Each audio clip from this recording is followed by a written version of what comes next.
Hey, what's up, everybody? And welcome back to episode 2 of Vic's Garage of VFR Winter Maintenance. I hope you can appreciate the red sweater that matches my very red bike. And if you haven't seen episode 1 of the series, I highly suggest you go and check it out because that's when I introduced the bike to the channel. I also would like to point out that I adjust the chain on the side stand. And this is a big argument in the VFR communities on how to do it properly. All the manuals say center stand, but many have said that that has been lost in translation from Japanese to English. So therefore, I'm doing it on the side stand. Honestly, if it's too loose, I'll tighten it. If it's too tight, I'll loosen it. It's very easy to do so on this bike due to the special tool that you see right here and the single-sided swing arm. You will definitely want to wear gloves for this job because all the chain lube, the chain wax, the PB blaster, all of that will not only be all over your chain, rear wheel, the floor, but also your hands. And personally, I'm getting told for this crap and I don't want all of that oil in between my fingertips. So next we're going to go ahead and check out the sprocket. The sprocket and chain have been changed at the same time. I'm just making sure there are no shark fins, which means the teeth on that are nice and full and they're not thin and sharp. If they were, we'd have to change everything. Here I'm just playing around with the chain, just showing you guys that it is in fact loose. When I put the bike down on the side stand, the chain hits the center stand, and when I decelerate, I feel it slap. When I accelerate, I feel it.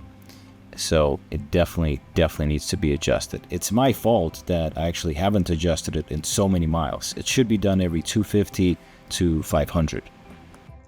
Next, we're checking out the master link. It holds the chain together. We want to make sure it's in one piece. And now we're finally moving to the cleanup portion.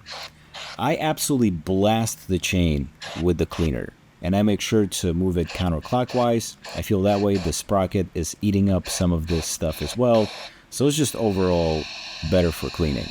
Am I right? I don't know, but it did the job, so I'd say it's a pretty good to go strategy. So just keep rotating that wheel until you have it looking all nice and greasy like that. This is my friend's brush. Big shout out to Richie who landed me his cleaning equipment. This brush is old, but it definitely gets the job done because, guys, you could see it on the screen how much shinier and newer this chain is becoming, especially after this wipe down. Look at that. I thought this chain was gold when I first bought it, but turns out it's a nice silver, and I'm not against that at all. I mean, come on, look at that.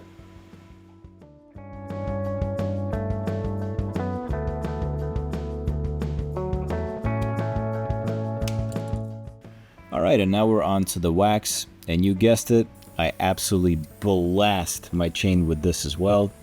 Some people say put on as much as you want, the chain loves it. Some people say don't put on too much, just here and there.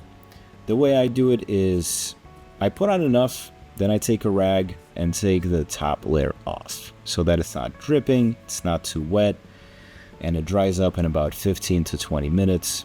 And then I just use the rag to wipe my wheel, which is absolutely drenched in oil. Next up is the bolt that's responsible for adjusting this chain. I do live in the Northeast, so I'm just gonna go ahead and apply some PB blaster before I turn a 20-minute job into a 3-day job. So we're gonna go ahead and be cautious. But once that's done, it's a 17mm, which is the same as your oil pan bolt. So you could do both of those jobs at the same time. Thank you, Honda. Then you shove the tool into the teeth that are behind that sprocket, and bam, you could see it right there. It tightened up the chain. And that's how you do it. It's very easy, and honestly, it's probably the best chain adjustment bike that you can get. So here I put it on the controversial side stand to go ahead and continue my adjusting. The spec of the slack is between 25 to 35 millimeters, which is 0.9 to 1.3 inches of freedom units for all of my fellow Americans. You want to make sure you measure the chain between the two sprockets, which is right by that metal bolt, which for me was exactly 1.1 inches.